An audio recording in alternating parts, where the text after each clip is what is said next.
Hello dear student. तो हम आपके लिए लेकर आ गए क्लास 11th का एक बहुत ही important topic, very very important topic, जिसका नाम है vector.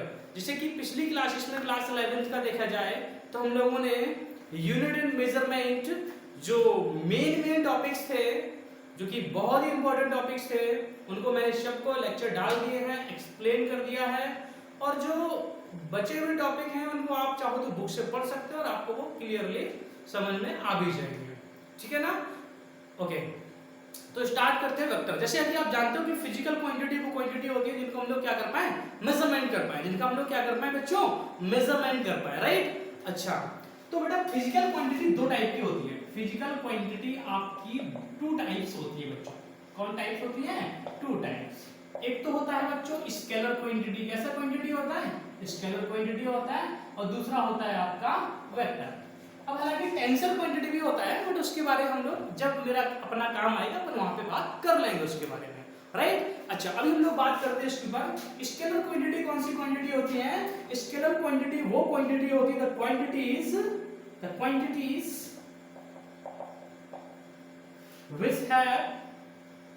which have only magnitude। वो क्वांटिटी जिनके पास केवल क्या हो, मैग्नीट्यूड हो, नो डायरेक्शन, कोई भी डायरेक्शन ना हो, राइट। अच्छा, वेक्टर क्वांटिटीज कौन सी क्वांटिटीज होती है? The quantities which have magnitude as well as direction।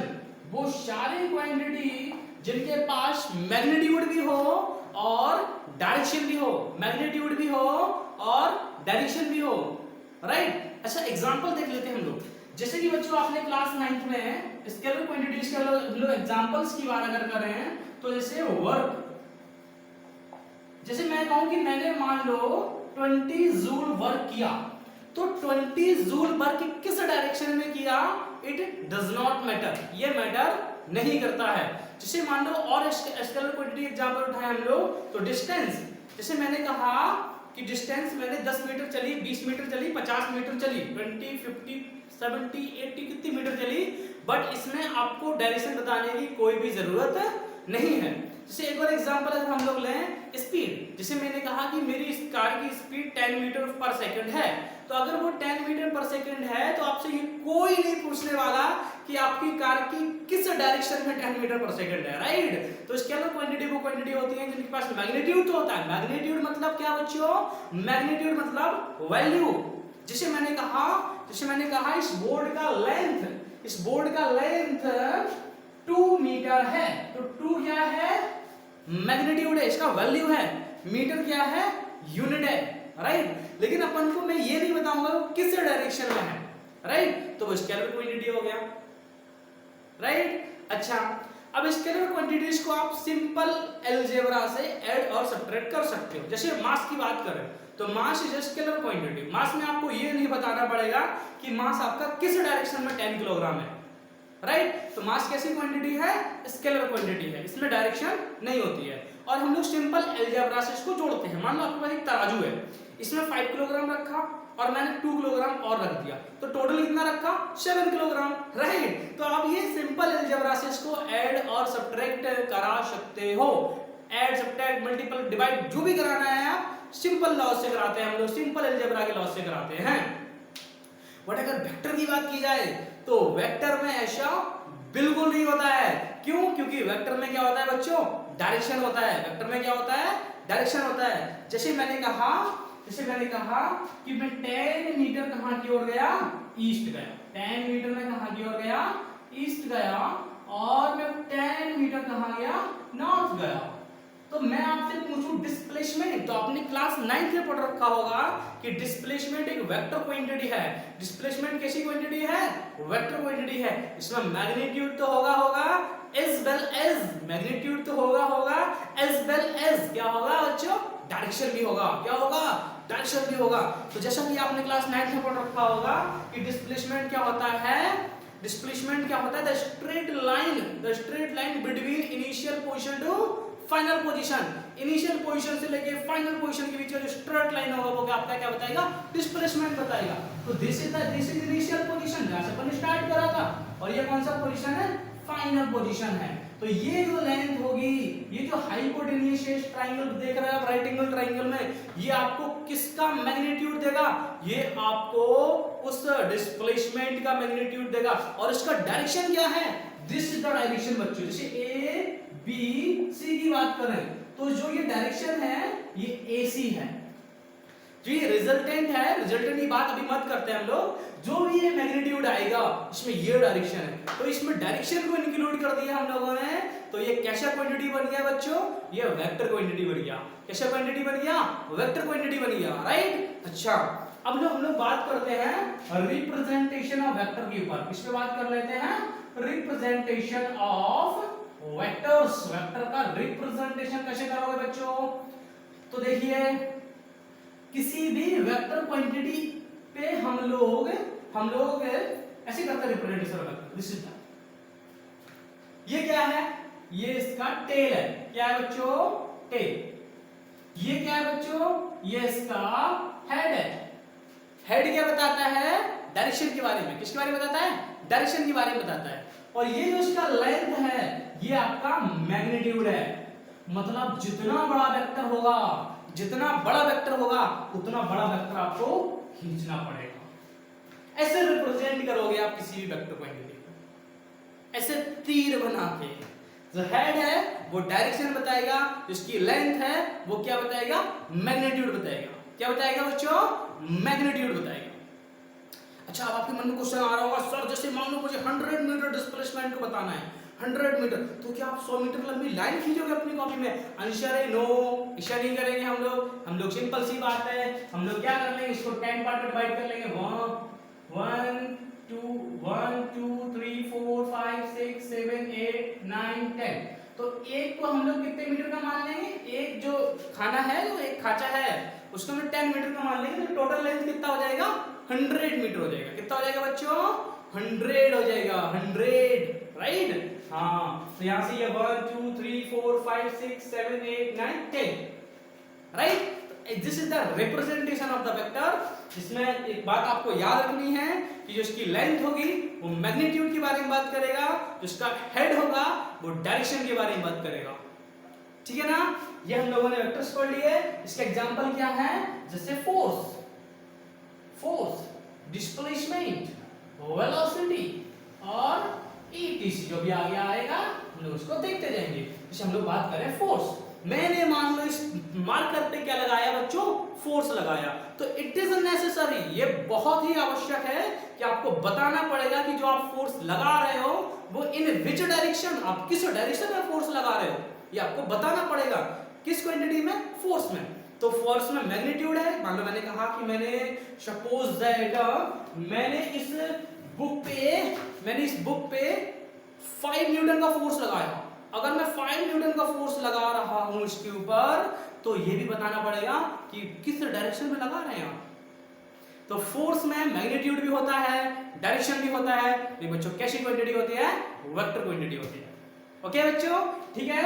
अब हम लोग चलते हैं टाइप्स ऑफ वेक्टर की ओर। कहां की ओर चलते हैं, टाइप्स ऑफ वेक्टर। आप चाहो तो इसके नोट्स बना सकते हो, आपको क्लास 11th में नोट्स बनाने की टेक्निक पता होना चाहिए। जो भी आपको समझ में आता जाए उनके नोट्स बनाते जाओ, जो भी आपको समझ में आता जाए उनके अच्छे से तरीके से नोट्स बनाते जाइए। ओके बच्चों, ठीक है।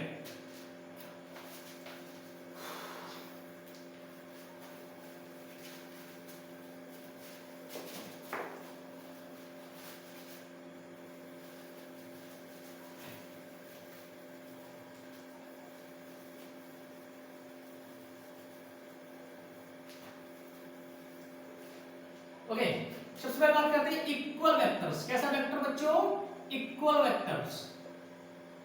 इक्वल वेक्टर क्या होंगे, जिनका मैग्नीट्यूड कैसा होगा, सेम होगा। मैग्नीट्यूड कैसा होगा, सेम होगा। डायरेक्शन भी कैसी होगी बच्चों, सेम होगी। कौन से वेक्टर कहलाएंगे, इक्वल वेक्टर। दो वेक्टर हैं, दोनों का मैग्नीट्यूड कैसा है, लेंथ कैसी है, सेम, डायरेक्शन भी कैसी है, सेम, तो कैसे वेक्टर हो गए ये, इक्वल वेक्टर्स हो गए, राइट। अच्छा, दूसरा वेक्टर की बात हम लोग करें अगर अनइक्वल वेक्टर्स क्या होते हैं तो आप लोग जानते हैं, आप समझदार हो, आप समझ गए होंगे, एक का लेंथ कम एक का लेंथ ज्यादा, ऐसा कर सकते हो। और या फिर कह सकते हो इसकी लेंथ इस डायरेक्शन में, इसकी लेंथ इस डायरेक्शन में, तो ये कैसे वेक्टर हो गए, अनइक्वल वेक्टर हो गए। कैसे वेक्टर हो गए, अनइक्वल वेक्टर हो गए, ठीक है ना। अच्छा थर्ड नंबर का हम लोग वेक्टर बात करते हैं पैरेलल वेक्टर। कैसा वेक्टर बच्चों, पैरेलल वेक्टर। तो पैरेलल वेक्टर क्या होते हैं, वो वेक्टर जिनकी डायरेक्शन सेम हो या इनके बीच में थीटा 0 डिग्री हो। थीटा कितने डिग्री हो, 0 डिग्री हो, जिनकी डायरेक्शन कैसी हो, सेम, थीटा 0 हो, मैग्नीट्यूड वाले अनइक्वल हो जाए, वो कैसे वेक्टर कहलाएंगे, पैरेलल वेक्टर कहलाएंगे, ठीक है ना। अच्छा बच्चों चौथा मान लें एंटी पैरेलल वेक्टर क्या होता है, एंटी पैरेलल वेक्टर क्या होता है, तो इसका एग्जांपल है इसका जिसका बीच में एंगल कितने डिग्री हो, 180 डिग्री, इसकी डायरेक्शन ये है, इसका डायरेक्शन ये है, तो एंगल कितना हुआ 180 डिग्री, वो कैसा वेक्टर हो गया आपका, एंटी पैरेलल हो गया। कैसा वेक्टर हो गया, एंटी पैरेलल हो गया, राइट। अच्छा जो कि बहुत इंपॉर्टेंट है ये कोप्लेनर। ये कोप्लेनर वेक्टर क्या होता है, कोप्लेनर वेक्टर क्या होता है बच्चों, तो देखो ध्यान से, कोप्लेनर वेक्टर इंपॉर्टेंट है, यहां सुनो, मैं बोल रहा हूं कि कोप्लेनर वेक्टर, दो वेक्टर, टू वेक्टर्स हमेशा कोप्लेनर होंगे। अभी होता क्या है कोप्लेनर, वो कोप्लेनर वेक्टर वो वेक्टर होंगे जो सेम प्लेन में हो। अब देखो दो वेक्टर हमेशा कोप्लेनर कैसे होते हैं, जैसे मान लो बच्चों मैंने कहा, जैसे मान लो बच्चों मैंने कहा कि आपका ये दो वेक्टर है, ठीक है। अगर ये दो वेक्टर हैं तो बताओ ये एक प्लेन में है, देखो एक प्लेन में है ना। अच्छा मान लो इस वेक्टर को मैं ऐसे लेता हूं तो ये भी देखो एक प्लेन में है, आप कैसे भी ले लीजिए, आप वेक्टर को ऐसे ले लो तब भी देखो ये कैसे प्लेन में है, एक प्लेन में है। तो टू वेक्टर्स ऑलवेज कैसे होते हैं, कोप्लेनर होते हैं। कैसे होते हैं, हमेशा कोप्लेनर। अब ये कोप्लेनर वेक्टर क्या होता है, जो सेम प्लेन में हो, एक ही प्लेन में हो, और दो वेक्टर हमेशा कोप्लेनर होंगे, ठीक है। अच्छा और देख लो कोलिनियर वेक्टर क्या होता है, कोलिनियर वेक्टर क्या होता है, कोलिनियर वेक्टर, तो इसका एग्जांपल है जिसका जो ओरिजिन हो वो कैसा हो, सेम हो, एक ही लाइन पे हो, एक ही लाइन में हो, ठीक है ना, तो वो कैसा वेक्टर होगा आपका, कोलिनियर वेक्टर होगा। कैसा वेक्टर होगा, कोलिनियर वेक्टर होगा, ठीक है ना।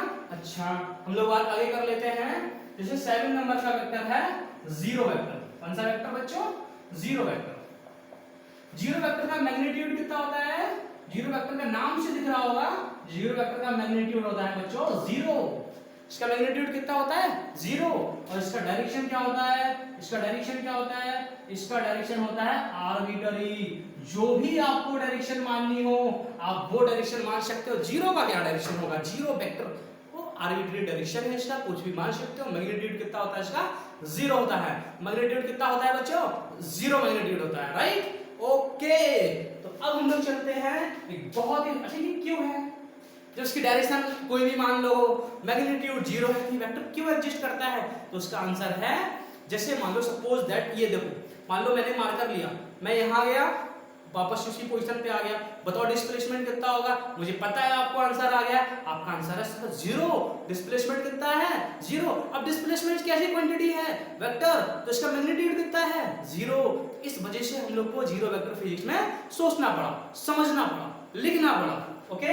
अब हम लोग बहुत ही इंपॉर्टेंट वेक्टर की ओर चलते हैं, यूनिट वेक्टर। कौन सा वेक्टर बच्चों, यूनिट वेक्टर की ओर चलते हैं हम लोग, ठीक है ना। अच्छा यूनिट वेक्टर क्या होता है बच्चों, यूनिट वेक्टर क्या होता है, इसका मैग्नीट्यूड कितना हो, इसका मैग्नीट्यूड 1 हो, इसका मैग्नीट्यूड कितना हो, 1 हो। अच्छा ये किस लिए यूज करते हैं हम लोग, ये केवल डायरेक्शन बताने के लिए यूज करते हैं हम लोग। जैसे बच्चों मैंने कहा कि मैं ये एक्स एक्सिस है, ये आपका एक्स एक्सिस है, ये आपका वाई एक्सिस है, ये एक्स एक्सिस, ये आपका वाई एक्सिस है।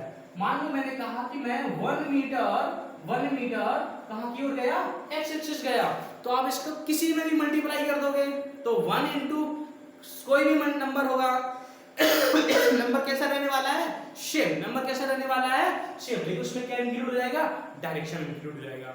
अच्छा इसको रिप्रेजेंट कैसे करते हो बच्चों, इसको रिप्रेजेंट करते हो कैप लगा के। क्या लगा करते हैं हम लोग, कैप लगा के करते हैं। ये कैप लगा दिया, छोटा बच्चा होता है उसमें लोग क्या लगा देते हैं, कैप लगा देते हैं। उसी प्रकार यूनिट वेक्टर, छोटा वेक्टर, बच्चा वेक्टर है, एक मैग्नीट्यूड उसका 1 है, इस वजह से हमने उस पर क्या लगा दिया, जो कैप लगा दिया, राइट है।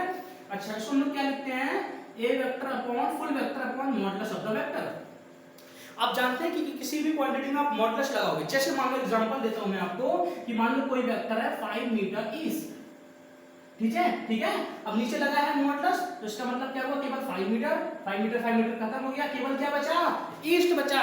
तो आप यूनिट वेक्टर केवल किस लिए यूज होता है, ओनली ऑन डायरेक्शन को बताने के लिए।